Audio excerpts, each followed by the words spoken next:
네, 애널리스트 토크쇼 이어갑니다. 토크쇼 오늘은 전기전자 업종에 대한 이야기 나눠볼까 해요. 김지산 센터장님 오랜만에 또 모시고 섹터에 대한 이야기 해보도록 할게요. 안녕하세요. 안녕하세요. 안녕하세요. 자, 실적 시즌인데 사실 이제 우리 시장에서 큰 기업들 가운데 뭐 잠정 실적이나마 실적을 내놓은 건 다 이제 굵직한 전기전자 기업들이기 때문에 오늘 일단은 개략적인 그 어닝 시즌 전기전자 업종 분위기에 대해서 맥을 좀 짚어볼까요? 일단은 뭐 3분기 실적은 대체로 좀 양호할 것으로 예상이 되고요.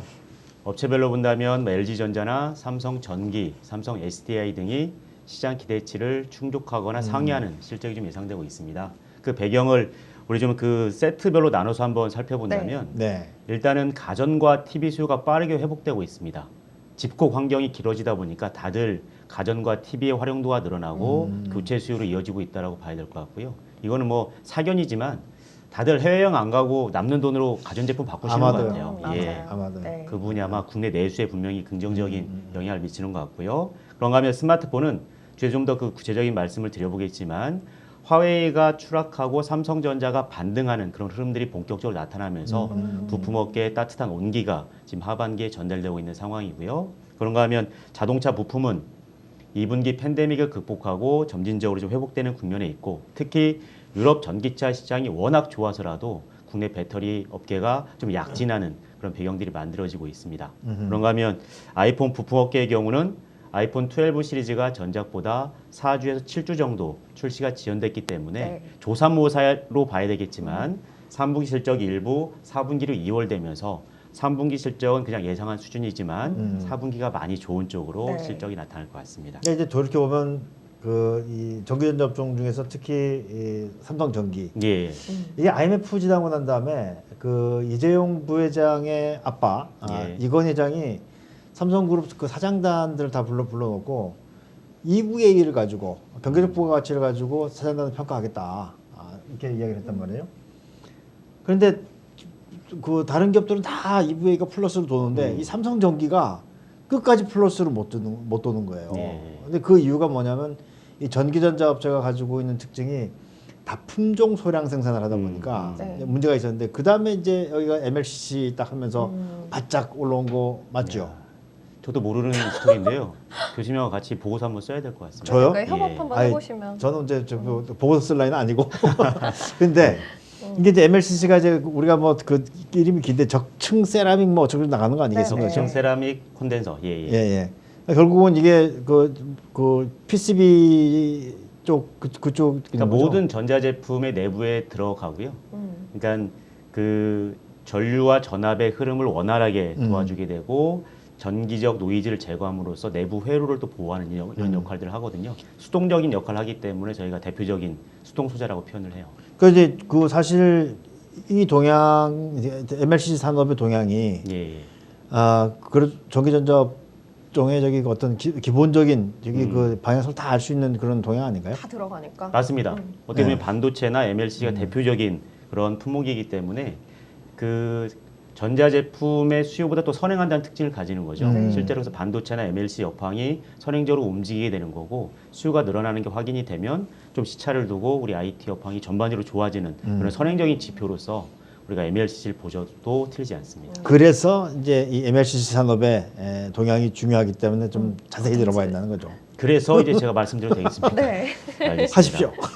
MLCC가 다시 한번 호황을 맞고 있는데 역시 키워드는 모바일하고 전장이에요. 사실 2년 전 초 호황하고 좀 비슷하게 가고 있는 부분인데 일단은 모바일 주도의 호황 사이클의 배경을 보면 이번에 공개된 아이폰 12 프로 시리즈 그리고 갤럭시 노트 20 울트라를 계기로 이제는 초고주파라고 얘기하는 밀리미터 웨이브 5G 사이클이 시작이 됐거든요. 그렇게 되면 MLCC 입장에서는 저희가 그 박스당 컨텐츠라고 얘기하는데 평균 탑재량이 본격적으로 올라가게 됩니다. 물론 기존의 그 저주파 대역의 서브 6, 5G에서도 그 4G 대비 탑재량이 10% 정도 늘어났지만 그건 실제로 저희가 체감을 못했거든요. 여기도 어렵네. 어려워요. 이래야 애널리스트들이 월급 받고 살지요. 밀리미터 웨이브로 가게 되면 평균 탑재량이 20% 이상 늘어나게 됩니다. 그러니까 집적도가 높아진다는 얘기인가요? 탑재량이 많아지고 아무래도 이제 그 부품이 더 많아지고 개수가 늘어난다. 데이터 처리가 많아지고 고성능화되기 때문에 MLCC 역할이 더 많아지는 거죠. 그래서 그 단가도 높아지고. 예, 맞습니다. 예. 특히 이제 그런 플래그십 모바일 쪽에 가게 되면 네. 0603이나 0402 같은 소형 고용량품 수가 좀 많이 늘어나게 되는데 그렇게 되면 그쪽은 그 중화권 업체들의 대응이 원활하지 않기 때문이라도 삼성전기와 일본 업체들에게 그 수혜가 좀 집중이 되는데요. 여기서 좀 부연해서 말씀드리면 0603, 0402 이런 말을 많이 쓰는데 네. 그렇죠. 0603은 그 사이즈가 0.6mm, 0.3mm짜리 사이즈. 그러니까 굉장히 쌀고 작은 거죠. MLCC 의 크기가. 맞습니다. 그 사이즈를 가지고 이름을 붙이는 거예요. 네네네. 그럼 여기가 제가 고난이도 질문 하나 한번 드려보겠습니다. 네. 가로가 1mm, 세로가 0.5mm면 이름 뭐라고 붙일까요? 1005? 대단하십니다.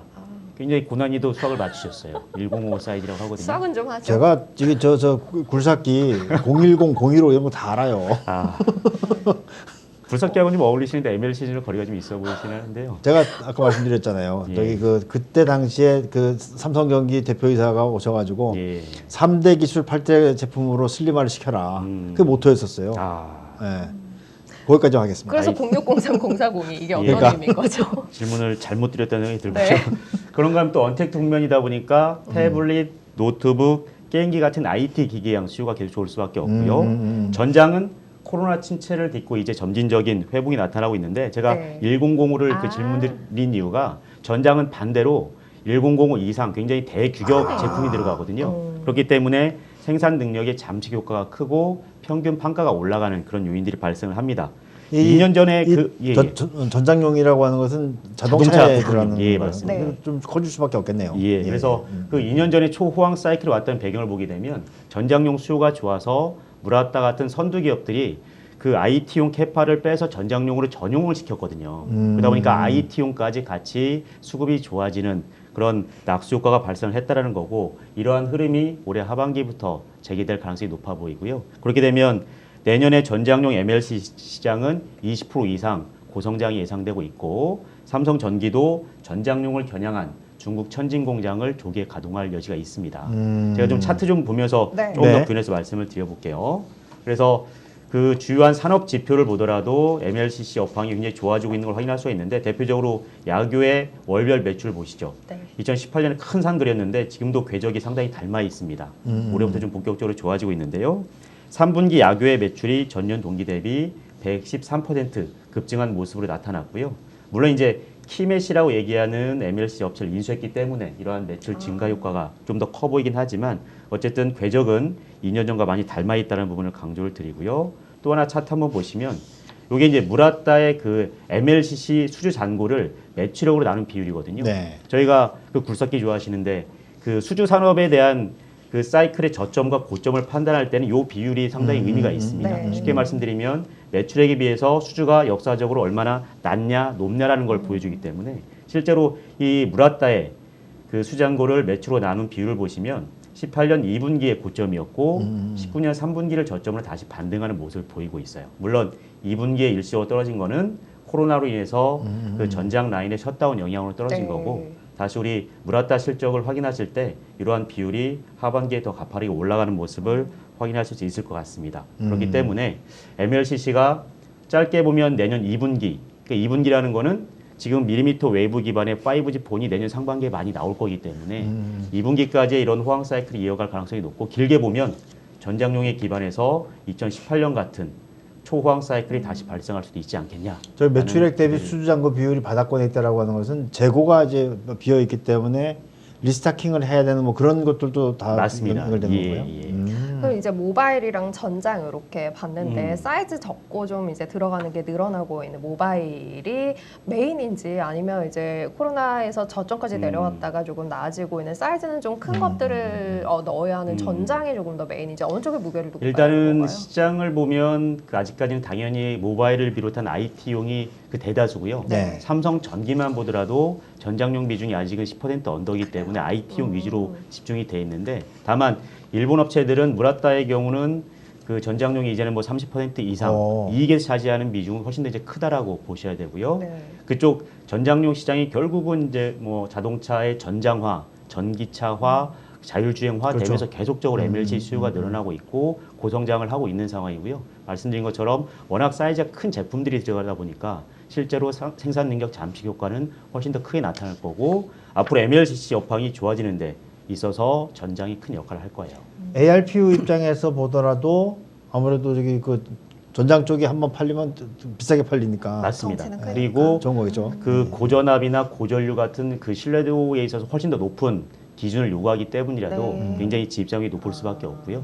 그래서 이제 삼성전기가 본격적으로 전장 쪽에 진출을 하면서 우라타와 경쟁하는 그런 기술적 상황까지 와 있습니다. 하지만 이제 자동차는 한번 사면은 10년씩 타지만 네, 교체 휴대폰은 한번 사면은 그렇죠. 1년, 짧죠. 2년 만에 저기 그 교체를 하게 되니까 아무래도 여전히 스마트폰 시장이 더 중요한 것 같아요. 아직까지는. 는 맞고요. 예. 다만 이제 전기차로 가게 되면 지금의 내연기관차보다 훨씬 더 많은 그 MLCC가 소요되기 때문에 네, 네. 향후의 전망을 보게 되면 전장 쪽 비중이 굉장히 높게 형성이 될 거예요. 다만 이제 당면에 있는 건 저희는 스마트폰 시장이 예. 더 비중이 크기 때문에 이걸 중심으로 좀 봐야 할 것 같아요. 스마트폰 시장은 이제 저희가 앞서 이야기했던 것만 해도 5G에서도 조금 더 고도화된 그 밀리미터파 그쪽으로 예. 변화하면서 MLCC가 이쪽으로 더 많이 들어간다라는 이야기도 하셨고 또 이제 주요 업체들의 새로운 모델들도 나오고 있는 상황이고 해서 좀 의미 있는 변화들이 있지 않을까 싶은데 일단은 지금 전체적인 업계 분위기가 어떤지 동향을 좀 짚어볼까요? 최근 그 8월 지표가 좀 나온 게 있어서 네. 그걸 바탕으로 우리 스마트폰 시장 동향을 말씀드리면 네. 일단 차트에서 보시는 것처럼 그 코로나 발발 이후에 처음으로 지난 8월에 이제 전년 동기 대비 스마트폰 시장이 플러스 성장으로 돌아섰습니다. 우리가 코로나 국면에서 다시 한번 스마트폰 시장의 특징을 확인해 보면 다른 IT 세트에 비해서 경기 민감도가 크다 보니까 실제로 수요 절벽도 컸고 그 이후에 회복소도 좀 빠르게 나타나고 있고요. 네. 아무래도 이제 소비 여력이 적다 보니까 그 고가폰으로 가야 될 수요가 중저가폰으로 전이되는 측면이 많이 나타나고 있고 중국의 5G 시장 굉장히 좋습니다. 근데 중국은 5G 역시도 보급형 쪽에 좀 수요가 몰려있는 이런 부분들이 전반적인 스마트폰 시장의 특징인데 최근 8월 동향에서 의미를 좀 찾아본다면 그 미국은 한국 업체들이 상당히 선전하고 있습니다. 갤럭시 노트 20 판매가 잘 되고 있고요. LG전자도 의외로 Q 시리즈, K 시리즈가 미국 시장에서 잘 팔리면서 미국 내 점유율이 12%까지 올라가는 모습을 보여주고 있고요. 그 중국은 다른 지역보다 모멘텀이 좀 약한 상태인데 특징적인 거는 드디어 화웨이가 꺾이기 시작했다는 거예요. 실제로 미국의 추가적인 제재에 앞서서 신모델을 출시를 못하다 보니까 네. 화웨이 점유율이 중국 내에서 7월에는 무려 48%를 역사적 최고였습니다. 그러니까 애국적 소비 심리까지가 집중된 결과가 7월까지였다면 8월에는 점유율이 45%로 좀 빠르게 떨어지는 모습 보이고 있고 역시 그 공백을 샤오미나 비보 등이 치고 나가고 있더라라는 게 중국 시장의 특징이고요.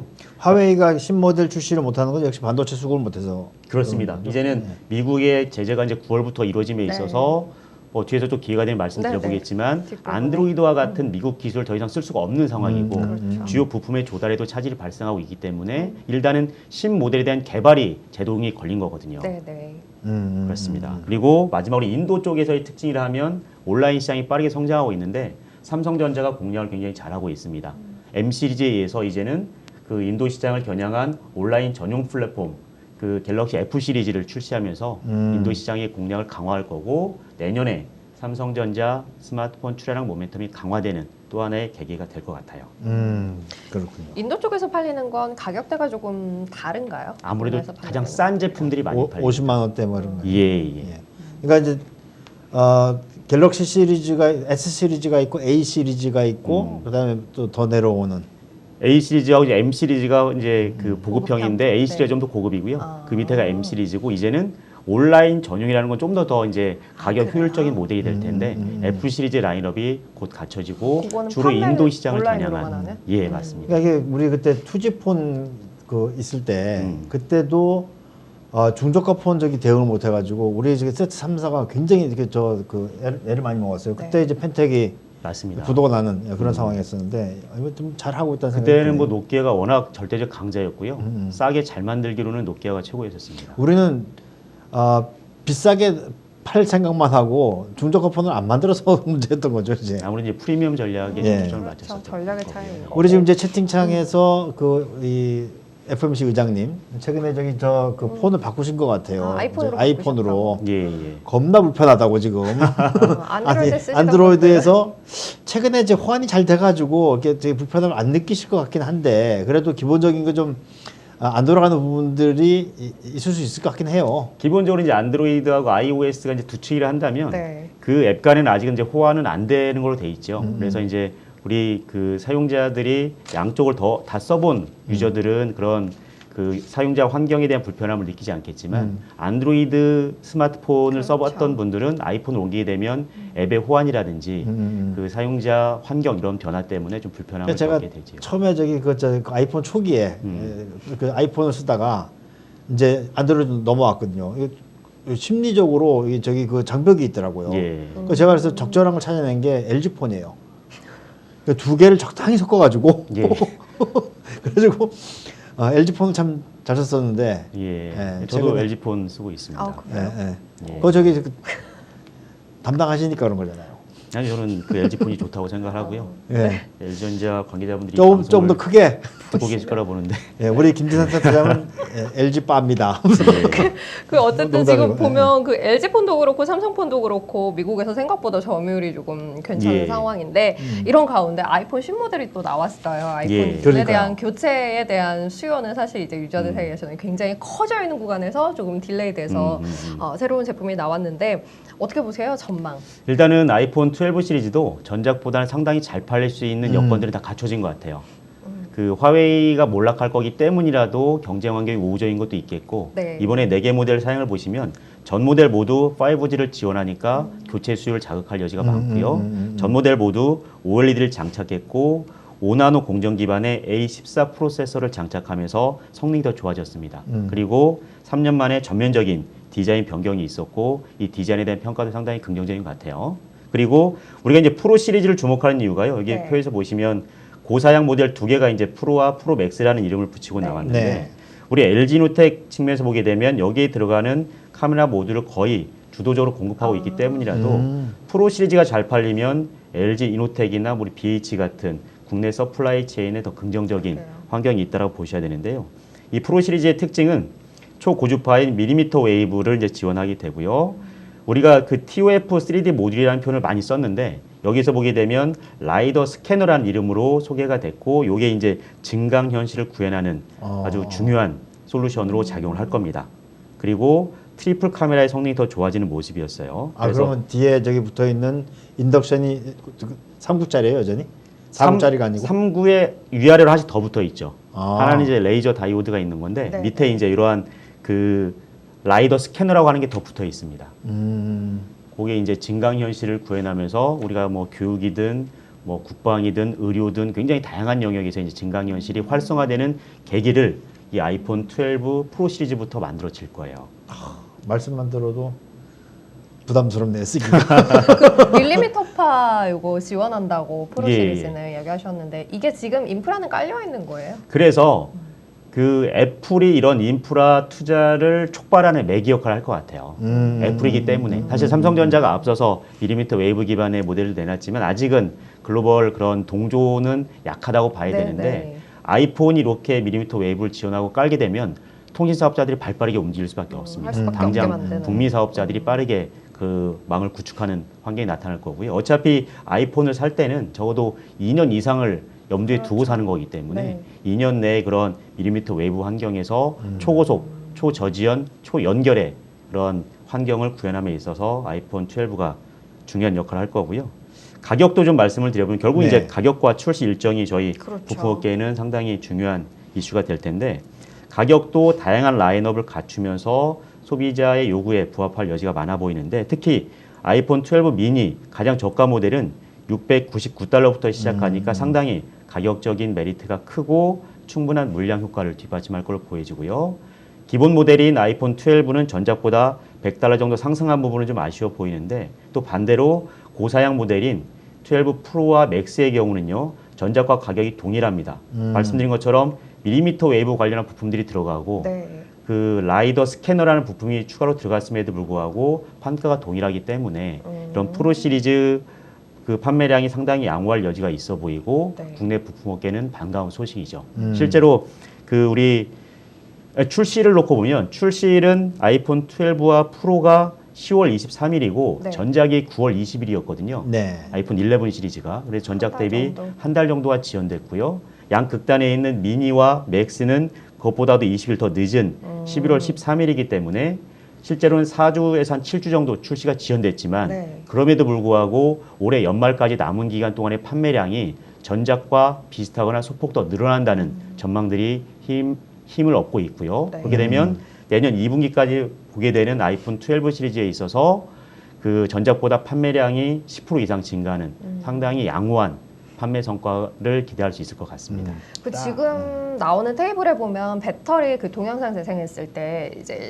그 타임이 15시간, 15시간, 17시간 뭐 이렇게 되더라고요. 근데 그 예. 밀리미터 웨이브 들어가는 프로 모델도 17시간이라고 지금 테이블에 나와 있는데 저희 지금 유튜브 채팅창에서 시청자분이 하나 올려주신 질문에 밀리미터 웨이브를 사용하면 배터리 그 타임이 엄청 짧아진다, 배터리가 녹는다 이런 예. 얘기 하시는데 그거는 그럼 좀 보강이 많이 된 배터리가 들어갔다라고 봐야 되는 건가요? 녹을 것 같지는 않고요. 물론 당연히 배터리 용량은 늘어났는데 독특하게도 애플은 항상 사양을 공개할 때 우리는 보통 배터리 용량을 그 미리 암페어라고 해서 다 이렇게 네. 표현을 하거든요. 근데 꼭 아이폰은 이렇게 그 사용 시간으로 표현을 하거든요. 사실 이게 사용자 환경에 따라서 이거는 그러니까. 천차만별일 수 있는데 네. 기본적으로 어느 정도 밀리미터를 그 웨이브를 좀 활용하더라도 동영상 기준으로는 베이직 모델과 동일한 수준까지 그 유지가 가능하다고 보는 거고 그만큼 배터리 용량은 늘어났습니다. 이 가격 정책만 보면은 프로를 사라고 저기 믿은 것 같네요. 특히 한국 사람들은 고사양 제품을 좀 많이 사고 가격적인 저항이 적기 때문이라도 국내에서는 프로 시리즈가 더 많이 팔릴 거라고 생각이 됩니다. 그래요. 아무튼 뭐 아이폰은 출시되고 난 다음에 또 아이폰 좀 좋아하시는 분들이 많이 있기 그럼요. 때문에 예. 어떻게 팔리는지 봐야 될 것 같고 이제 계속 이제 운을 떼 놓으셨던 게 뭐냐면 화웨이예요. 예. 화웨이가 결국 이제 트럼프의 저기 그 미중 갈등 핵심에는 이제 화웨이가 있는 거죠. 이제 화웨이의 몰락이 시작됐다. 그 이제 그 스마트폰 쪽에서 먼저 몰락이 오고, 근데 그 5G 그 이 통신 장비 쪽도 마찬가지인가요? 어때요? 통신 장비는 사실 화웨이의 경쟁력이 훨씬 더 절대적이에요. 그래요. 그 기존의 그 4G 관련해서 인프라를 화웨이 걸 좀 많이 깔았고 사실은 화웨이 걸 쓰지 않으면 4G망과 5G망이 호환이 잘 안 되는 부분이 있거든요. 특히나 그 넌 스탠드 언론이라고 얘기하는 서브 6 망에 있어서는 기존 망과의 호환이 중요하기 때문이라도 통신 장비에서는 화웨이의 경쟁력이 상당 기간 높게 유지가 될 겁니다. 그럼 지금 물론 이제 말씀하시는 거는 스마트폰. 스마트폰, 예. 물론 그럼에도 불구하고 이제 그 국가적 제재 때문에 삼성전자의 그 통신 장비에서의 점유율도 올라가는 게 현실화되고 있지만 그 스마트폰은 완전히 또 다른 그 이슈거든요. 네, 네. 소비자의 선택의 문제인데 더 이상 화웨이 스마트폰을 선택할 이유가 없어집니다. 그러니까 기존에 화웨이 폰을 썼던 유저들은 안드로이드 기반의 그 앱을 다 활용을 했던 거고 네네. 안드로이드 앱 개수가 2,500만 개가 넘어갑니다. 근데 이제 화웨이는 미국 기술 쓸 수가 없고 안드로이드 OS마저 쓸 수가 없거든요. 그래서 이제 쿵멍이라고 얘기하는 그 자체 OS를 발표를 했는데 그 OS 기반의 앱은 4만 개밖에 안 되고 기존의 안드로이드와의 호환이 안 되는 부분이거든요. 결국은 그 특히 중국 외 지역의 스마트폰 유저들이 화웨이 폰을 선택할 이유는 없어지는 거죠. 그렇게 되겠네요. 이제 그런 그 미국 기술 쓸 수 없다라는 게 첫 번째 요인이 될 거고 두 번째는 그 부품 반도체나 디스플레이 같은 핵심 부품의 경우도 충분히 재고를 쌓았다고 하지만 그 재고는 길어야 6개월입니다. 내년 1분기면 완전히 다 소진이 된다는 거거든요. 그 이후에는 경쟁력 있는 스마트폰을 만들기 어렵다는 얘기예요. 자, 그래서 그 역대급 몰락이 나타날 것 같습니다. 화웨이가 작년에 그 가장 전성기였고 19년에 2억 4천만 대의 스마트폰을 팔았고요. 실제로 그 애플을 제치면서 글로벌 2위로 올라오면서 삼성전자를 추월하는 게 현실화되는 게 아닌가 이런 우려도 좀 많았었는데 작년에 2억 4천만 대의 스마트폰이 내년에는 3천만 대 이하까지 급격히 감소할 걸로 보여집니다. 뭐 거의 다 줄었다고 봐야 되겠네요. 그렇죠. 그러면 결국은 누가 그 과실을 따먹냐의 문제인데 네. 그 2억 4천만 대 중에 1억 4천만 대가 중국 내에서 팔았고 1억 대를 중국 외에서 팔았거든요.